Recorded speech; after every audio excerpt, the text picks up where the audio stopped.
Supreme court के तारीखी फैसले ने फितना खान की झूठी सियासत को उड़ा कर रख दिया।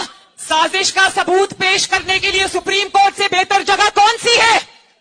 इसने सोचा सुप्रीम कोर्ट भी शायद कोई जलसा है जहां खड़ा होकर ये झूठ बोल देगा, इल्जाम लगा देगा, बोहतान लगा देगा, गालियां निकाल देगा। इमरान खान सुप्रीम कोर्ट में ये नहीं चलता, वहां सबूत देना पड़ता है। अपने ही किए हुए फैसले बदल जाते हैं। देखिए, तराजू तो ठीक कर ले, तराजू ठीक होगा तो पाकिस्तान अपने आप ठीक हो जाए। मईशत के खराबी के सारे ताने बाने कोर्ट के फैसलों से मिलते हैं। मॉनिटरिंग जज लगाया गया, वो मॉनिटरिंग जज जो तब लगाया था वो आज भी मॉनिटरिंग जज लगा हुआ है। मुकदमे के लिए लगाया था, लेकिन लगता है कि वो ताहयात मॉनिटरिंग जज लग गए। तो बाकी की सुप्रीम कोर्ट में इतने ज्यादा जजेस हैं, फाजिल जजेस हैं, उनको क्यों उसमें शामिल नहीं किया जाता? एक या दो जजेस जो हमेशा से एंटी PMLN रहे हैं, उन्हीं को उसमें बिठा दिया जाता है।